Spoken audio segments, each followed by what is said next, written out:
Everyone, मैं अंशुल गुप्ता आप सभी का स्वागत करता हूं क्रिस क्रॉस क्लासेस में। डिस्कस करने जा रहे हैं भाई क्लास 12th की ज्योग्राफी के बारे में, यानी कि भूगोल के बारे में। पहली बुक हमने टोटली कंप्लीट कर ली है भाई, जिसका लिंक आपको ऊपर आई बटन और नीचे डिस्क्रिप्शन में मिल जाएगा, साथ ही साथ पहले पिन कमेंट में भी मिल जाएगा।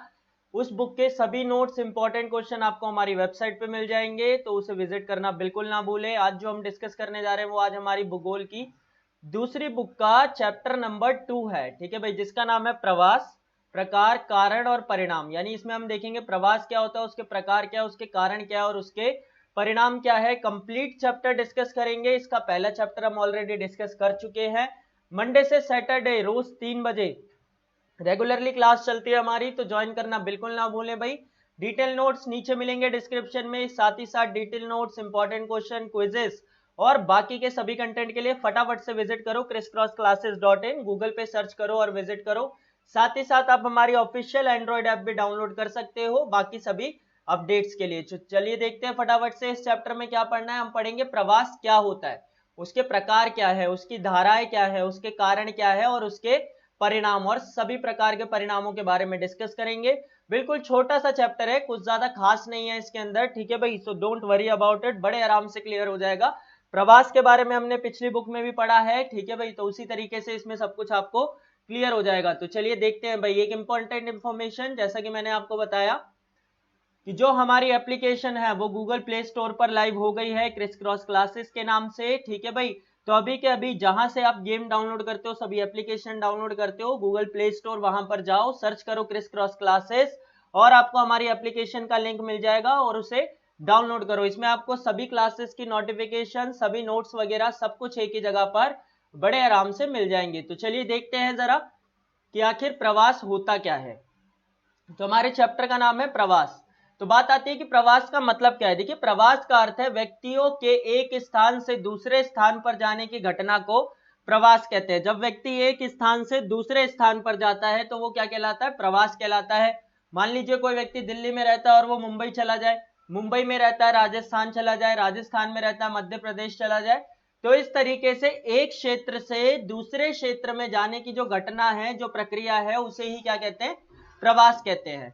प्रवास के प्रकार हम देखें तो प्रवास के मुख्य रूप से 3 प्रकार होते हैं: स्थायी प्रवास, अस्थायी प्रवास और मौसमी प्रवास। इनका मतलब क्या है, देखो, स्थायी प्रवास यानी कि परमानेंट माइग्रेशन। इसमें एक व्यक्ति क्या करता है, एक क्षेत्र से दूसरे क्षेत्र में जाकर हमेशा के लिए वहीं पर का हो जाता है, ठीक है भाई। जैसे मान लीजिए कोई व्यक्ति है जो दिल्ली में रहता है, ठीक है भाई। अब दिल्ली में उसने अच्छे से पढ़ाई की और उसकी जॉब कहां लग गई, मुंबई में।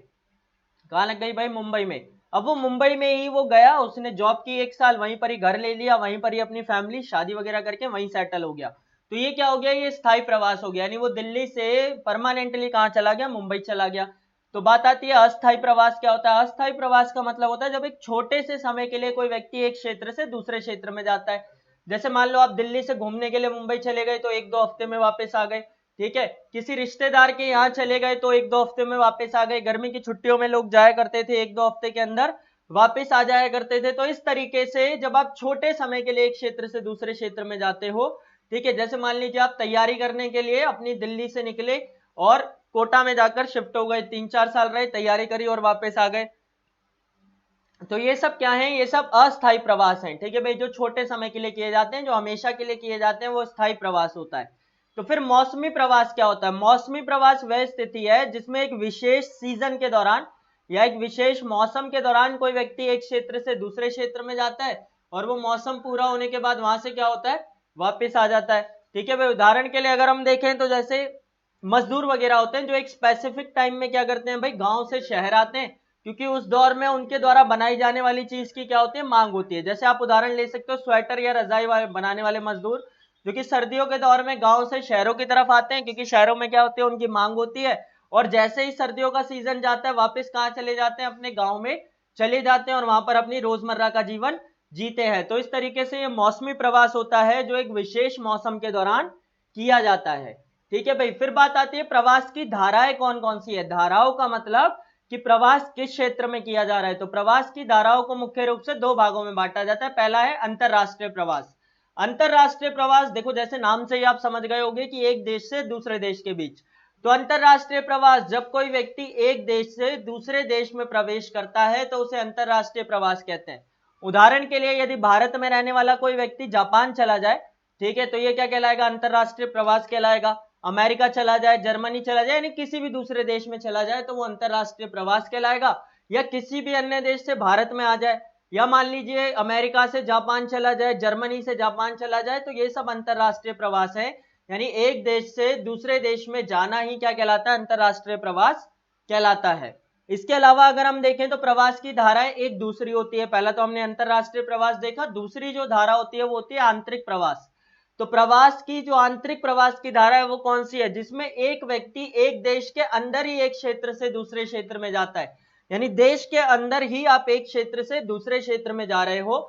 जैसे कि मान लो हम इंडिया का उदाहरण ले ले, तो इंडिया में कोई व्यक्ति दिल्ली से जयपुर चला जाए, या जयपुर से बेंगलोर चला जाए, बेंगलोर से मुंबई चला जाए, तो ये सब क्या कहलाएंगे, ये सब आंतरिक प्रवास कहलाएंगे, क्योंकि ये देश के अंदर हो रहा है। ठीक है भाई।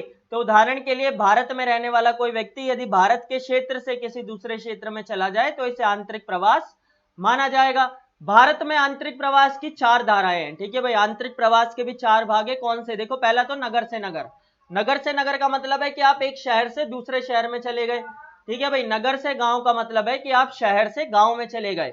ठीक है भाई। गांव से नगर का मतलब है कि आप गांव से शहर में आ गए, और गांव से गांव का मतलब है कि एक गांव से दूसरे गांव में चले गए।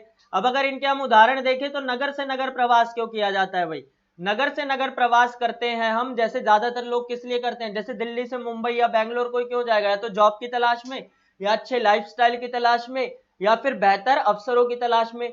नगर से गांव कोई क्यों जाता है भाई, अपने रिश्तेदारों से मिलने के लिए जाते हैं नगर से शहर से गांव। ठीक है। या फिर अपनी पुश्तैनी जमीन वगैरह जो होती है लोगों की उसके लिए जाते हैं, या घर वगैरह होता है उसके लिए जाते हैं। ठीक है, मोस्टली। ठीक है, कभी कभी जो लड़कियां होती है वो शादी करके भी नगर से गांव चली जाती हैं, तो ऐसा भी होता है।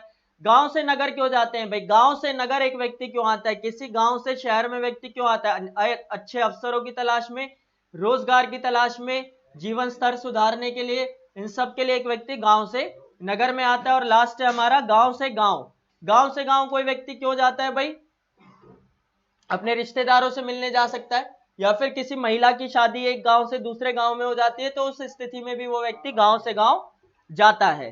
ठीक है भाई, तो ये क्लियर हो गया सभी को। अब बात आती है प्रवास के कारण क्या होते हैं। प्रवास के कारण का मतलब है कि प्रवास क्यों किया जाता है। ठीक है भाई, प्रवास किए जाने के कारण क्या है। ठीक है भाई, प्रवास किए जाने के 2 कारण होते हैं। पहला तो होता है प्रतिकर्ष कारक, और दूसरा होता है अपकर्ष कारक। देखो, इसे समझना गौर से। प्रतिकर्ष कारकों का मतलब वह कारक है जिनकी वजह से एक व्यक्ति को अपना क्षेत्र छोड़ना पड़ता है। ठीक है। अब एक बात समझने की कोशिश करो कि अगर आप गांव से शहर आ रहे हो तो गांव में कुछ कमी है ना, जिस वजह से आप शहर आ रहे हो, वरना किसको अपना गांव छोड़ना अच्छा लगता है।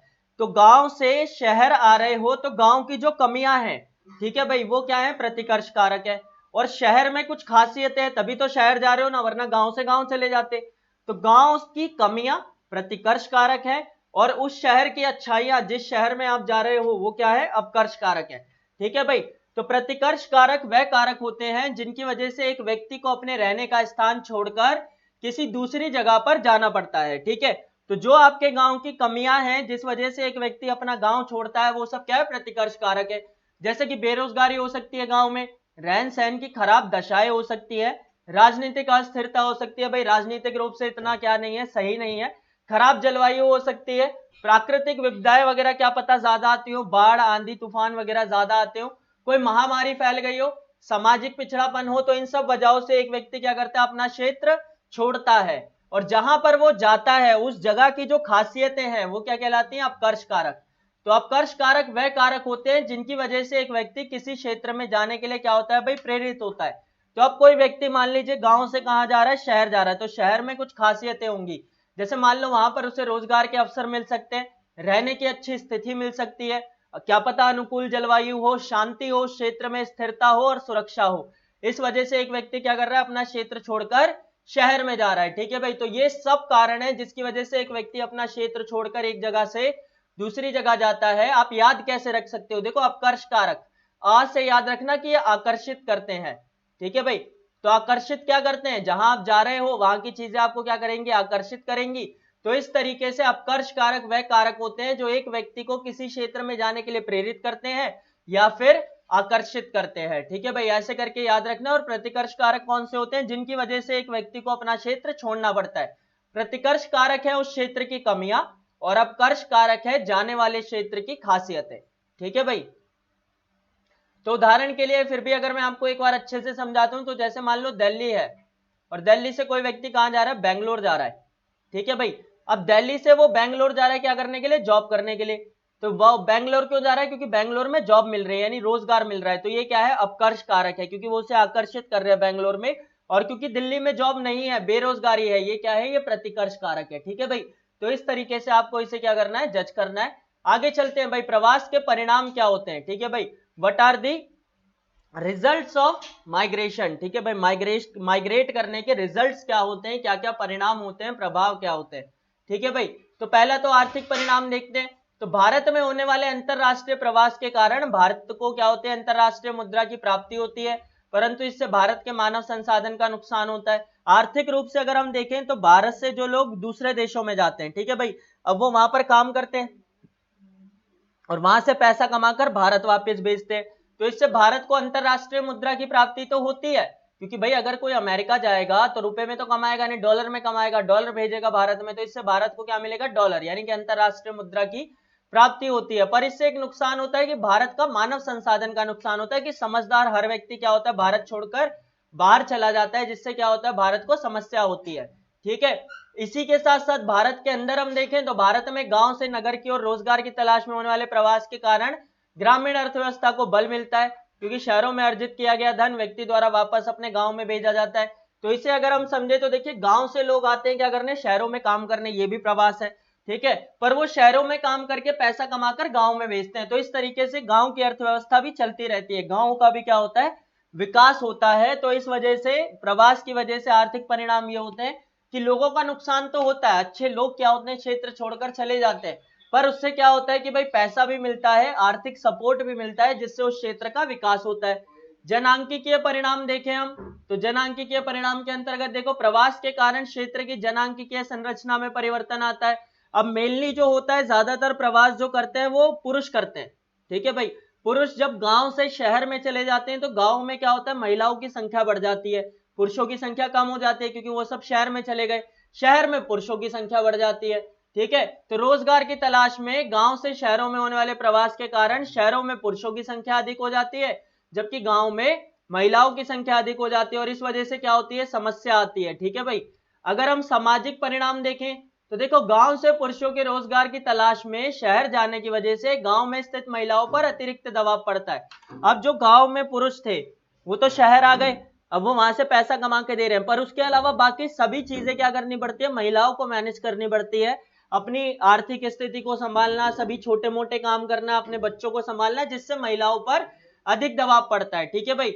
और पुरुषों की अनुपस्थिति में उन्हें सामाजिक जिम्मेदारियां भी उठानी पड़ती हैं, और सामाजिक संरचना को भी क्या होता है, नुकसान पहुंचता है, और इन जिम्मेदारियों की वजह से महिलाओं पर क्या बढ़ता है, प्रेशर बढ़ता है। पर्यावरणीय परिणाम क्या है भाई, पर्यावरण को क्या नुकसान होता है, तो देखो, शहरों की तरफ होने वाले अत्यधिक प्रवास के कारण शहरी संसाधनों पर जनसंख्या का दबाव पड़ता है। जैसे दिल्ली जैसे शहर को देखो, 2 करोड़ की जनसंख्या है दिल्ली जैसे छोटे शहर की। तो इससे क्या होता है भाई, शहरों में जनसंख्या बढ़ जाती है, और जनसंख्या बढ़ने की वजह से दिल्ली शहर या फिर अन्य शहरों की अर्थव्यवस्था पर क्या पड़ता है, अत्यधिक दबाव पड़ता है, संसाधनों पर दबाव पड़ता है। ठीक है भाई। जैसे कि अगर हम देखें तो मुंबई का क्षेत्र कौन सा, धारावी, जहां पर इतने बड़े स्तर पर क्या पाई जाती है भाई, मलिन बस्तियां, यानी कि झुग्गी झोपड़ी वगैरह पाई जाती हैं। ठीक है। और इसके अंदर लोगों पे ना तो कोई सुविधाएं होती है, ना ही कोई स्वास्थ्य सुविधाएं होती है, ना ही जीवन जीने की अच्छी दशाएं होती है। तो इन सब वजहों से क्या होता है कि भाई पर्यावरणीय परिणाम होते हैं, कि समस्याएं होती हैं उस पर्टिकुलर क्षेत्र में।